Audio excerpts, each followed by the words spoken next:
So friends, welcome back to my channel. তখন শাকিব খানের cinema তুফান নিয়ে কথা বলবো। তো তুফান বাংলাদেশে প্রচুর ভালো একটা বিজনেস করেছে এবং সেটা করাটা স্বাভাবিক, বিকজ ওখানে শাকিব খানের খুব ফ্যান ফলোয়িংও ভালো ভালো, এবং এটা যেভাবে প্রেজেন্টও করে সিনেমাটা রায়হান রাফি, তো সেখানে বাংলাদেশে এটা খুব ভালো একটা ব্যবসা করেছে এবং সেটার জন্য খুবই আমি পার্সোনালি খুশি এবং প্রত্যেক খুশি হওয়ার কথা। কারণ বাংলাদেশের সিনেমার যে অবস্থা, থিয়েটারে তো সিনেমা এমনিই খুব মুক্তি পায় না, এবং যেগুলো মুক্তি পায় সেগুলো কোয়ালিটি তো খুব একটা ভালো হয় না। তো সেই দিক থেকে দাঁড়িয়ে এইরকম একটা সিনেমা বাংলাদেশে মুক্তি পেয়েছে সিনেমা হলে, এবং এই সিনেমাটা বাংলাদেশের সিনেমার হিস্ট্রিতে একটা কিন্তু নাম লিখিয়ে রাখবে। কারণ এই সিনেমাটা বাংলাদেশের সিনেমার মোড় ঘুরিয়ে দিতে পারে, এমন লেভেলের এই সিনেমাটা হয়েছে। অ্যাজ এ মানে কি সেটা পরে রিভিউতে বলছি আমি, বাট সিনেমাটা কিন্তু বাংলাদেশের সিনেমার ইতিহাসে কিন্তু একটা খুব স্মরণীয় সিনেমা হয়ে থাকবে এবং বাংলাদেশের আমি যতগুলো সিনেমা দেখেছি, মানে থিয়েটারে মুক্তিপ্রাপ্ত, থিয়েটার ডেফিনেটলি দেখিনি, বাট ওখানকার থিয়েটারে মুক্তিপ্রাপ্ত, এটা আমি এখানে দেখেছি। আয়নাবাজি, হাওয়া, আম, এই কতগুলো সিনেমা আমার এই মুহূর্তে আর নাম মনে পড়ছে না। তো এই আরও এক দুটো হয় বোধ হয়, আমার এই দুটো এই মুহূর্তে মনে পড়ছে। তো সেই লেভেলের সিনেমার মধ্যে কিন্তু তুফানকেও কিন্তু সেখানে রাখা যায়। তো সেইখানে কিন্তু তুফান খুব একটা নাম করে থাকবে, এবং তুফান সিনেমাটা এই যে ব্যবসা করা, ইন্ডাস্ট্রিতে টাকা আসা, সেটা কিন্তু ওদের ইন্ডাস্ট্রির ক্ষেত্রে খুব বড় একটা খুব ভালো জিনিস। আমাদের এখানে হিট হোক বা না হোক, দিস ডাজেন্ট ম্যাটার। ওখানে হিট হওয়াটা খুব বেশি পরিমাণে যদি, কারণ ওখানকার সিনেমার যে অবস্থা, সেখানে কিন্তু দাঁড়িয়ে ওখানে ওটিটি প্ল্যাটফর্ম তো ভালো খুব অবস্থা, কিন্তু সিনেমা হলে এরকম টাইপের সিনেমা মুক্তি দেওয়া উচিত যেগুলো ইন টার্ম অফ মেকিং খুব ভালো হয়। ঠিক আছে না? প্রিয়তমা, রাজকুমার বা এরকম আরও ধরনের যে টিনেমাগুলো হয়, বা শাকিব খানের আগের সিনেমার কথা যদি বলি, সেগুলো কিন্তু দেখতে একটু ক্রিঞ্জ লাগতো, মেকিংটা খুব একটা বেশি মানে পুরোনো দিনের ব্যাকডেট লাগতো। কিন্তু এই ধরনের cinema, modern age, new age commercial cinema, এই ধরনের সিনেমা বাংলাদেশে আরও মুক্তি দেওয়া দরকার। আরও প্রডিউসারদের এরকম ডিরেক্টরদেরকে ব্যাক করা উচিত, তাহলে এরকম ধরনের আরও সিনেমা আসবে এবং দর্শক হলে যাবে দেখতে। তো এটাই মুদ্রা কথা, যেটা প্রথম বললাম। এবার আমি সিনেমাতে ঢুকি। এবার তুফান যখন আমি প্রথম প্রোমোগুলো দেখছিলাম, তখন কিন্তু আমার কিন্তু একটা বিশেষ একটা ভালো রকম এক্সপেকটেশনে বার সেট হয়ে গেছিলো, এবং খুব এক্সপেকটেশনও ছিল আমার সিনেমাটা থেকে, এবং এক্সপেকটেশন হিউজ লেভেল এক্সপেকটেশন ছিল। তো এক্সপেকটেশন কি ম্যাচ করেছি করেনি সেটা তো আমি পরে বলছি। বাট তুফান নিয়ে প্রথমেই কথা বলা আগে যেটা বলো, তুফানের যে গল্পটা, তুফানের গল্পটা হচ্ছে তুফানের যে গল্পটা, সেটা কিন্তু মানে ট্রেলারে বলি বা টিজারে বলি, সেটা কিন্তু মেকার্সে লুকিয়ে রেখেছে, হাইড করে রেখেছে। তো আমি এক্সট্রা কিছু বলবো না, তাহলে it will act S spoiler, এবং আমার অনেকটা স্পয়লার বেরিয়ে যায়। তো আমি সেটা বেশি কিছু বলবো না, বাট বলবো আমি একটা গ্যাংস্টার, তুফান, এবং একটা হচ্ছে শান্ত, যে অভিনেতা হতে চাই। এবার দুটো প্যারাল গল্প, কীভাবে মানে ক্যারেক্টারটা জার্নি রয়েছে গ্যাংস্টারের, এবং শান্তর কী ব্যাপার, এবং একটা গল্প বলা হচ্ছে, কে গল্প বলছে, কে বা গল্পটা শুনছে, এবং সেটার কী পরিণতি। ওভারঅল দেখতে গেলে আমাদের সিনেমা হলে গিয়ে এই শাকিব খান এবং রায়ান রাফির এই সিনেমাটা গিয়ে তুফানকে দেখতে হবে। তো সিনেমাটার পজিটিভ পয়েন্টস রয়েছে, নেগেটিভ পয়েন্টস রয়েছে, বাট তো সেটা পজিটিভ পয়েন্টস নিয়ে কথা বলি। ফার্স্ট পজিটিভ পয়েন্ট যেটা আমার পার্সোনালি লেগেছে, সেটা হচ্ছে যে প্রত্যেকটা সুপারস্টারের না অ্যাক্টর কিন্তু তারা খুব ভালো হয়। যে কোনো সুপারস্টারের কথা বলি, তার কিন্তু অ্যাক্টর খুব ভালো হয়। রজনীকান্ত বলি, শাহরুখ খান বলি, এভরি এভরি সুপারস্টার, আমি থালাপতি বিজয় বলি, জিৎ বলি, তো প্রত্যেকের কিন্তু একটা অ্যাক্টিং ক্যাপাবিলিটি রয়েছে, সেটা কিন্তু শাকিব খানের মধ্যেও রয়েছিল, যেটা কিন্তু তার ডিরেক্টররা সেখানকার ডিরেক্টররা কিন্তু ভালো ইউজ করতে পারেনি। এখানকার ডিরেক্টররা ইউজ করতে পারে। এখানে নাকাবড়োটা সিনেমা করেছিল মনে আছে আমার, সিনেমাটা খুব বাজে সিনেমা ছিল। বাট এইখানে রায়হান রাফি যেভাবে তাকে প্রেজেন্ট করেছে, যে তাকে যে ধরনের সিনস দিয়েছে, তাকে যে ধরনের অ্যাক্টিংয়ের স্কোপ দিয়েছে, তাকে যে সমস্ত ডায়লগস দিয়েছে, এবং তাকে যেভাবে তাকে যে লুক দিয়েছে, এবার অনেকে বলতে পারে এটা অ্যানিমেল থেকে নেওয়া, কেজিএফ থেকে নেওয়া, বাট নেওয়া হলেও এটা কিন্তু দেখে চিপ ভার্সন লাগছে না, দেখে যে কি জঘন্য লাগছে, লাইট ভার্সন, চিপ ভার্সন, সেটা কিন্তু লাগছে না, তাই কিন্তু বেশ মানিয়েছে। এবং সেখানে কিন্তু পারফরমেন্স দুর্দান্ত লেভেলে শাকিব খান দিয়েছে। চোখে মুখে এক্সপ্রেশন বলি, অ্যাকশন সিনস বলি, সেখানে কিন্তু তার পারফরমেন্স খুবই ভালো, খুবই ভালো। একটা ট্রান্সফরমেশনের সিন আছে, ওখানে যে এই অ্যাক্টিং করেছে না, আলাদা লেভেল অ্যাক্টিং করেছে। হ্যাঁ, শান্ত ক্যারেক্টারটায় কিছু কিছু নুয়েন্সেস রয়েছে, কিছু কিছু দিক রয়েছে যেগুলো আমার একদম ভালো লাগেনি। ওটা খুবই একটা আমার কাছে মানে ওভার দ্য টপ লেগেছে, যেটা আমার পছন্দ হয়নি। But Toofan as Toofan, Shakib Khan as Toofan, outstanding. এবং বাংলাদেশে ওখানে দেখছিলাম আমি, মানে ফেসবুকে ঘোরাফেরা করছিল, ওখানকার লোকেরা জাস্ট সেলিব্রেট করে সিনেমাটাকে, এবং একটা সেলিব্রেশনের ফিল্ম এটা, মানে this has to B celebrated in theatres. মানে এটা সেলিব্রেশনের জন্যই রায়ান রাফি বানিয়েছে, এবং রায়ান রাফি যেটা করে দেখিয়েছে শাকিব খানকে নিয়ে, সেটা আমার মনে হয় না, শাকিব খান বেশি সিনেমা দেখেনি, বাট আমার মনে হয় না শাকিব খানকে এরকমভাবে কেউ আগে প্রেজেন্ট করেছে। তো এটা কিন্তু খুব ভালোভাবে প্রেজেন্ট করছে Raihan Rafi. So credit goes to Raihan Rafi definitely, কারণ এটা অ্যাক্টারের ক্রেডিট তো ডেফিনেটলি, বাট অ্যাক্টারকে মানে অ্যাক্টারকে দিয়ে করাতেও তো হবে না, ডিরেক্টরকে, যেটা আগে কেউ করাতে পারিনি, সে রায়হান রাফি কিন্তু করে দেখিয়েছে। তো এটা ফার্স্ট পয়েন্ট, শাকিব খান দুর্দান্ত পারফরমেন্স দিয়েছে। এবং সেকেন্ড, যেটা না কথা বললেই নয়, সেটা হচ্ছে এইরকম বাজেটে দাঁড়িয়ে, যে ধরনের এখন বাংলা সিনেমা বাজেট হয়ে গিয়ে দাঁড়িয়েছে, সেখানে দাঁড়িয়ে এই ধরনের সেট ডিজাইন, এ ধরনের কস্টিউমস, এ ধরনের অ্যাকশন সিনস, এ ধরনের সিনেমাটোগ্রাফি, এ ধরনের মেকিং, এ ধরনের প্রিমিয়াম কোয়ালিটি, সেটা কিন্তু দেওয়া খুব কঠিন ব্যাপার আজকালকার মার্কেটে এসে দাঁড়িয়ে, বাংলা সিনেমার যে মার্কেট এসে দাঁড়িয়েছে সেখান থেকে দাঁড়িয়ে খুব ভালো মেকিং হয়েছে, খুব পলিশড একটা ফিল্ম, টেকনিক্যালি সাউন্ড একটা ফিল্ম। এবং যেহেতু এখানে 90s একটা এরা ক্রিয়েট করেছে, তো এখানে সেট ডিজাইন খুব ইম্পর্টেন্ট ভূমিকা পালন করে। তো এখানে কিন্তু সেটা খুব ভালোভাবে দেখিয়েছে মেকার্সরা, খুব ভালো সেটাকে এনশিওর করেছে, সেটা ভালো লাগে দেখতে। এবং যে ধরনের কোনো জিনিস দেখে কিন্তু চিপ ফিল হয় না যে খুব বাজে লাগছে দেখতে, সেরকম কিন্তু নয়। প্রত্যেকটা জিনিসের যত্ন নিয়ে সিনেমাটাকে বানানো হয়েছে। এবং এসডিএফ যেহেতু ঢুকেছে এটার মধ্যে, তো বাজেটটা ইনক্রিজ করেছে, বাজেটটা যে হিসেবে বানিয়েছে এটা কিন্তু কেউ বলবে না। এটা আমি বলবো ভারতীয় সিনেমাকে টক্কর দেওয়ার মতো cinema as in terms of making. কেউ বলবে না যে চিপ বাংলা সিনেমা। এবং বাংলাদেশে যে ধরনের আগে মেকিং হতো তার তুলনায় অনেক অনেক ভালো সিনেমা হয়েছে। শাকিব খানের খুব ভালো, মানে শাকিব খান বলছি সরি, মানে একটা খুব ভালো making, in terms of making খুব ভালো একটা সিনেমা হয়ে দাঁড়িয়েছে তুফান। মেকিংটা সিনেমার সত্যি খুব ভালো। আপনি যখন থিয়েটার্সে গিয়ে দেখবেন আমার মনে হবে পয়সা উসুল। তাহলে আমরা কারণ একটা সিনেমা মিনিমাম 200 টাকা লাগে মাল্টিপ্লেক্সে গিয়ে দেখতে। সেখানে আপনি যখন টাকাটা দিচ্ছেন আপনার মনে হবে মেকিংটা কিন্তু ভালো হয়েছে। তো আমি কোনো চিপ ফিলিং পাইনি। অনেকে এই জন্য বাংলা সিনেমা দেখতে জানে যে ওই কিছু টাকার সিনেমা, ওটা আমি হলে গিয়ে দেখতে পাবো, ওটিটি দেখে নেবো। কিন্তু এটা কিন্তু হলে দেখার মতনই সিনেমা, এটাই আমি বলবো। চেঙ্গিস বলুন, মির্জা বলুন, যে ধরনের মানে কমার্শিয়াল সিনেমাগুলো যে ধরনের পয়সা খরচ করে বানানো হয়, যে দেখে ফিল লাগে প্রিমিয়াম, সেটা কিন্তু এখানেও সেই ফিলটা কিন্তু রয়েছে ডেফিনেটলি, এটা কোনো অস্বীকার করার জায়গা নেই। আচ্ছা, এবং আরেকটা আমি কথা বলবো যে এই সিনেমা যে গানগুলো রয়েছে, গানগুলো কিন্তু থিয়েটারে শুনলে আমরা মস্তি লেগে যাবে।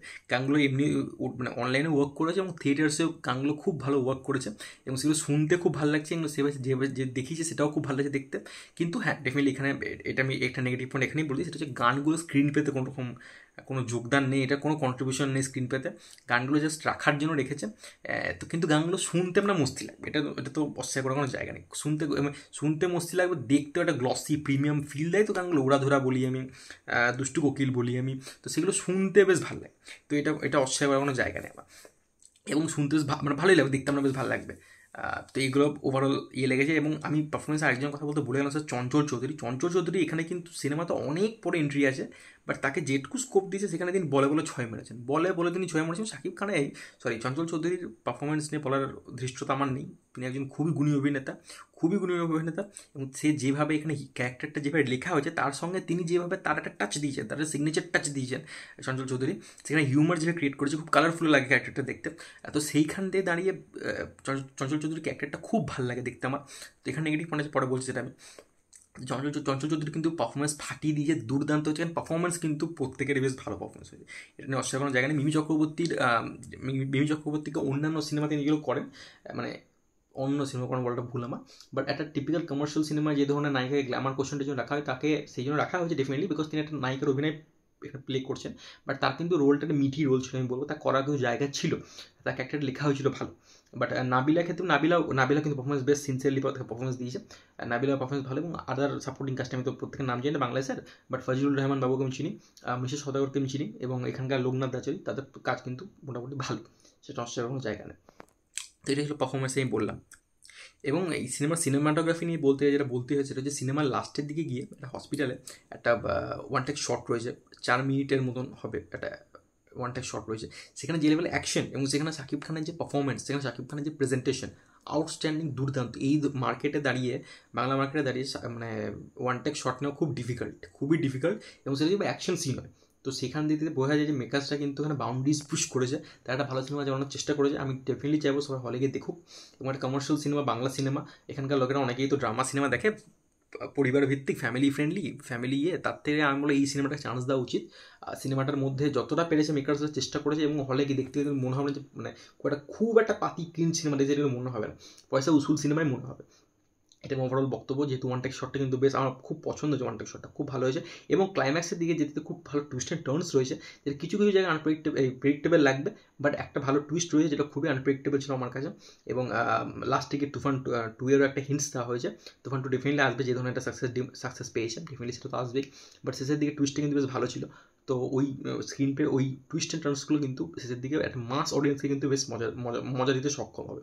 এবারে সিনেমার নেগেটিভ পয়েন্ট আমি তোকে, ঠিক আছে, যেটা বলা আমার খুব জরুরি এবং আমি কোনো ফ্যান ফ্যাটার করি না, যেটা সত্যি কথা সেটা সত্যি কথা বলতো, যেটা ভালো সেটা ভালো, যেটা খারাপ সেটা খারাপ। এবার খারাপের কথা যদি বলি, সেটা যে প্রথম কথা সেটা হচ্ছে এই সিনেমার যে গল্প আমি কিছু বেশি কিছু এক্সপেকটেশন রাখি না মাস কমার্শিয়াল সিনেমা থেকে, মানে মাস সিনেমা এক ধরনের মাস কমার্শিয়াল সিনেমা, তো এখানে আমি কিন্তু গল্প থেকে ওটা বেশি এক্সপেকটেশন রাখি এমন কিন্তু নয়। গল্প নিয়ে আমার কোনো এক্সপেকটেশন নেই, গল্প এর যা রয়েছে ঠিকঠাক গল্প, খুব মানে একটা মানে পাতে দেওয়ার মতো গল্প। বাট এই সিনেমার স্ক্রিন প্লেতে হাজার খানেকের লুপ হোলস রয়েছে, স্ক্রিন প্লেটা ফ্লতে ভর্তি, প্রচণ্ড পরিমাণে ফ্লস রয়েছে স্ক্রিন প্লেতে। একটা ক্যারেক্টারের যখন আপনি জার্নি দেখাচ্ছেন, সেই এখানে কেজিএফের অনেকটা বেশি পরিমাণে রেফারেন্স আমি দেখতে পেলাম। কেজিএফের যেটা উত্থানের যখন গল্পটা ছিল, এখানে কিন্তু উত্থানের গল্পটা প্রায় অনেকটাই ধরনের দেখানো হয়েছে। এবার সেইখানে আমার বক্তব্য যে কেজিএফে ওই ছেলেটা যে সোনা নিতে চাই, কেন নিতে চাই, তার মায়ের একটা ইমোশনাল ব্যাকড্রপ কিন্তু সেখানে সেট করে দেওয়া ছিল। তবেই আপনি যখন রকি ভাইয়ের সাথে যেটা হয় সেটার জন্য আপনি কিন্তু ফিল করবেন, ঠিক আছে না, যেটা ফিল করবেন। কিন্তু এখানে যে ক্যারেক্টারগুলোর সাথে যে জিনিসগুলো হয়, সেই ক্রাইসিসগুলো যেগুলো হয়, সেই কোনো ক্যারেক্টারের সাথে সেই ক্রাইসিসটা আপনি ফিল করবেন না যে ভাই এটা তো হয়ে গেল, এবার কী হবে, এটা কিন্তু ফিল হয় না। তার কারণ কি, তার কারণ হচ্ছে এখানে কোনো emotional backdrop Raihan Rafi set করতে পারেনি স্ক্রিন প্লের মধ্যে, যেটা এই সিনেমার খুব বড় একটা লুপ হোল বলে আমার মনে হয়েছে। সেটা দেওয়া উচিত ছিল। জাস্ট দেখিয়ে গেছে, বাট সিনেমার ক্যারেক্টারগুলোর মধ্যে কোনো ডেপথ নেই, জাস্ট সারফেস লেভেলে দেখিয়েছে। ক্যারেক্টারগুলোর মধ্যে ইমোশনাল কোশ্চেন যদি স্ট্রং থাকতো, তাহলে ক্যারেক্টার ক্রাইসিসগুলো সেটা আমরাও ফিল করতে পারতাম। সেটা আমি শাকিব খানের ক্যারেক্টারের কথা বলি, মিমির ক্যারেক্টারের কথা বলি, চঞ্চল চৌধুরী ক্যারেক্টারের কথা বলি, নাবিলের ক্যারেক্টারের কথা বলি, কোনো ক্যারেক্টারে কিন্তু সেটা কিন্তু এস্টাবলিশ করা হয়নি। সেটা স্ক্রিন প্লের একটা বড় লুপহোল আমার কাছে লেগেছে। এবং সিনেমাটার স্ক্রিন প্লে যেভাবে এগোয়, কোনো দিক বিদিকহীনভাবে এগোয়, কোনো দিশা নেই স্ক্রিন প্লের। একবার এই হচ্ছে তো একবার এই হচ্ছে। শুরুর দিকে যেভাবে সিনেমাটা শুরু হয়, আমার দেখতে খুব একটা ভালো লাগছিল, এবং ফার্স্ট হাফের দিকটা আমার খুব পছন্দও হয়নি। সেকেন্ড হাফটা বরং আমি বলবো তাও ভালো, এবং ক্লাইম্যাক্সের দিকে যেতে টুইস্ট অ্যান্ড টার্নসগুলো আসে বলে অনেক অডিয়েন্সের এটা পছন্দ হয়ে যাবে। বাট স্ক্রিন প্লের অনেক লুপ হোলস রয়েছে, স্ক্রিন প্লে আরও ভালো ডিমান্ড করে এই ধরনের স্ক্রিন প্লে। কিন্তু বাট যেহেতু একজন অডিয়েন্স, একটা general audience mass commercial cinema দেখতে হবে, সে অত ভাববে না, চিন্তা করবে না, সেই জন্য সিনেমাটা কিন্তু বিজনেস করে বেরিয়ে যাবে। বাট সিনেমার রাইটিংয়ে এই ফ্লসগুলো আমার মনে হচ্ছে ক্যারেক্টার্সগুলোর উপর আরও মনোযোগ দেওয়া উচিত ছিল বলে আমার মনে হচ্ছে। এবং গানের কথা যদি বলি, বিজিএমের কথা বলি, ব্যাকগ্রাউন্ড মিউজিক একটা সিনে, যেটা অনেকেই বলছে, এটা আমি দেখলামও, সেটা ব্যাকগ্রাউন্ড মিউজিকে যেটা হচ্ছে সেটা হচ্ছে অ্যানিমেলের যে আইকনিক যে ব্যাকগ্রাউন্ড মিউজিকটা, সেটা কিন্তু পুরোপুরিভাবে এখানে কপি করে দিয়েছে। এবার এবং অনেক সিনেমার রেফারেন্স সেগুলো হচ্ছে পুরোপুরিভাবে ইন্সপায়ার করে এখানে বসিয়ে দিয়েছে সিনেমার মধ্যে, ঠিক আছে। সেটা অনেকেই বলতে পারে বিভিন্ন দিকপত্র রয়েছে, স্যাক্রেড গেমসের ব্যাকগ্রাউন্ড মিউজিক শুনতে পারবেন আপনি, এরকম অনেক জিনিসের রেফারেন্স রয়েছে, হলিউড সিনেমার রয়েছে, রেফারেন্স রয়েছে। বাট আমার ক্ষেত্রে ব্যাপারটা যেটা হচ্ছে সেটা হচ্ছে রায়ান রাফি দেখাচ্ছ, তুমি দেখাও ভাই, অসুবিধা নেই, কিন্তু তোমার যেটা সমস্ত তুমি করে দিচ্ছ রায়ান রাফি, সেটা হচ্ছে যে তুমি যেগুলো দেখাচ্ছ সেগুলো খুব রিসেন্ট সিনেমাতে দেখাচ্ছ। এক নম্বর, সেটা অডিয়েন্সের মাইন্ডে ফ্রেশ থাকবে সেই জিনিসটা, এবং দু নম্বর সেটা হচ্ছে তুমি যে জিনিসগুলো ঢাকতে পারো। এখন প্রত্যেকটা ফিল্ম মেকারই কোথাও না কোথাও থেকে ঝাড়ে, সেটা কোনো অপরাধ নয়, ইন্সপিরেশন নিতেই পারি আমি, কিন্তু সেটাকে লুকাতেও ভালোভাবে জানতে হয়, তাহলে কিন্তু অডিয়েন্সের চোখে সেটা পড়বে না, জেনারেল অডিয়েন্সের চোখে পড়বে না। তুমি ভাই ডাইরেক্ট বিজিএমটা বসিয়ে দিও না, এটা টুইক করো ভাই, টুইকও করেনি, ডাইরেক্ট বসিয়ে দিয়েছে বিজিএম। তো বিজিএমটা নিয়ে আমার একটা কমপ্লেন রয়েছে। এবং স্ক্রিন প্লের কথা আমি যেটা বলতে ভুলে গেলাম, সেটা হচ্ছে চঞ্চল চৌধুরীর ক্যারেক্টারটা আমি যখন প্রমোতে দেখেছিলাম, আমি ওই ক্যারেক্টারের কাছ থেকে প্রচুর এক্সপেকটেশন ছিল, একটা ভালো টাসল দেখতে পাবো আমি। এখানে চঞ্চল চৌধুরীর সাথে শাকিব খানের হার্ডলি কোনো সিনই নেই, একটা সিন আছে ভালোভাবে, বাকি কোনো সিনই নেই চঞ্চল চৌধুরীর সাথে। যদি তুমি সিনই না দাও, তাহলে তুমি তাহলে সেই ক্যারেক্টারটা ভ্যালু কী রয়ে গেলো ভাই। এবং এখানে তুফানের ক্যারেক্টারটার জন্য যে কোনো অবস্টেকল ফেস করবো, কোনো ভালো ভিলেন ক্যারেক্টার নেই, ভালো ভিলেন ক্যারেক্টার এস্টাবলিশই করেনি, তাহলে আমি ক্যারেক্টারটার জন্য ফিল করবো কী করে ভাই। একটা ভিলেন ভালো ক্যারেক্টারটা এস্টাবলিশ করতে পারতে, সেটাও করেনি। চঞ্চল চৌধুরীর ক্যারেক্টারটাকে অনেক পরে ইন্ট্রোডিউস করা হয়েছে, এবং ওর সাথে সাকিব খান কোনো সিনও দেয়নি। এবার চঞ্চল চৌধুরী ভালো অভিনেতা বলে ক্যারেক্টারটাকে করে দিয়ে বের করে দিয়ে চলে গেছে, কিন্তু ক্যারেক্টারটা আরও অনেকটা স্ক্রিন টাইম ডিমান্ড করতো, এবং আমি চাই যে না ক্যারেক্টারটা স্পিন অফ হোক, আমি চাই। ক্যারেক্টারটা আমার খুব ভালো লেগেছে যে চঞ্চল চৌধুরী প্লে করেছে, তো এটা স্ক্রিন প্লে আমার খামি মনে হয়েছে, স্ক্রিন প্লেটা খুব লুপ হোল বড়, এটা আমার মনে হয়েছে। এবং আরেকটা কথা আমি যেটা বলবো সেটা হচ্ছে যে এই বিভিন্ন যেটা রেফারেন্স নিচ্ছে সেটা তো নিয়েছে, বা রেফারেন্স নেওয়ার সাথে সাথে সেটাকে ঢাকা, যেটা আমি বলছেন ঢাকতেও জানতে, ঢাকলে কী হয়, অডিয়েন্স অতটা ভালো বুঝতে পারবে না যে ভাই তুমি করেছো কোনো অসুবিধা নেই। এবং তার সাথে সাথে আমি প্রমোদও দেখেছিলাম অ্যাকশন সিন রয়েছে, তো আমার এক্সপেকটেশন ছিল যে অ্যাকশন সিনগুলো একটু বেশি থাকবে, বাট এখানে খুব একটা বেশি অ্যাকশন সিন নেই, এবং যেগুলো রয়েছে সেগুলো কিন্তু গান ফাইটের সিন বেশি, হ্যান্ড টু হ্যান্ড কম্ব্যাটের সিন খুব একটা বেশি কিন্তু নেই। তো সেটা আমার একটা বেশ কী বল কমপ্লেন রইল রায়ান রাফির কাছে। এবং রায়ান রাফির কাছে আমার এখনও পর্যন্ত বেস্ট সিনেমা, আমার এখনও পর্যন্ত সুরঙ্গই হয়ে থাকবে in terms off screen play. Screen play অনুসারে সঙ্গ কিন্তু খুব ভালো ছিল এবং ওর গল্পটাও বেটার গল্প ছিল। তুফানের গল্পটা ভালো মোটামুটি ছিল, বাট স্ক্রিন প্লে লেভেলে সিনেমাটা ফল করেছে বলে আমার মনে হয়েছে। বাট শাকিব খানকে আমি যদি বলি, শাকিব খান এই সিনেমার একমাত্র শাকিব খানকে দেখতে যাওয়ার জন্য যদি দেখতে চাই সে নিরাশ হবে না। শাকিব খানের ফ্যানরা তো খুব পছন্দ করবে, এবং জেনারেল অডিয়েন্স যে শাকিব খানের ফ্যানও নয় তার কিন্তু শাকিব খানের পারফরমেন্স খুবই ভালো লাগবে, লাগাটাই উচিত, লাগাটাই স্বাভাবিক। এবং আমি যেটা বলছি, স্ক্রিন প্লেতে যদি একটু মন দেওয়া হতো, ক্যারেক্টারগুলো ডেপথ নিজে করা হতো, কারণ কাজ করা হতো, তাহলে কিন্তু সেটা ভালো হতো। মানে নাবিলা এবং শান্তর যে কেমিস্ট্রিটা, সে বা তার যে সম্পর্কটা, সেটা পরিণতি কী পাবে, তারপরে মিমি চক্রবর্তী ক্যারেক্টারটার কী হবে, সেগুলো নিয়ে আমরা কোথাও না কোথাও গিয়ে ফিল করতে পারি না। তো সেটা একটা সিনেমার বড় একটা সমস্যা হয়ে দাঁড়িয়েছে। আদারওয়াইজ সিনেমার মেকিং ভালো, সিনেমার পারফরমেন্স ভালো, সিনেমার অ্যাকশন, মানে সিনেমা যে মাস কমার্শিয়াল সিনেমা হিসেবে সিনেমাটা কিন্তু অডিয়েন্সকে মজা এন্টারটেইনমেন্ট প্রোভাইড করতে কিন্তু সক্ষম হবে, এটা নিয়ে কোনো ডাউট নেই। এবং আমি মনে করি সিনেমাটা চান্স একবার দেওয়া উচিত। তো এটা ছিল ওভারঅল সিনেমার একটা কী বলবো টেক, সিনেমাটা কেমন লেগেছে আমি এটা নিয়ে। তো তোমরা যদি দেখে থাকো তুফান, তোমার কেমন লাগে ডেফিনেটলি কমেন্ট করে জানতে পারো। ভিডিওটা ভালো লাগলে চ্যানেলকে প্লিজ সাবস্ক্রাইব করে দিও, এবং আমার সাথে জুড়তে চাও, আমার ডেসক্রিপশনে ইনস্টাগ্রামে লিঙ্ক দেওয়া আছে, ফলো করতে পারো। Take care, good by.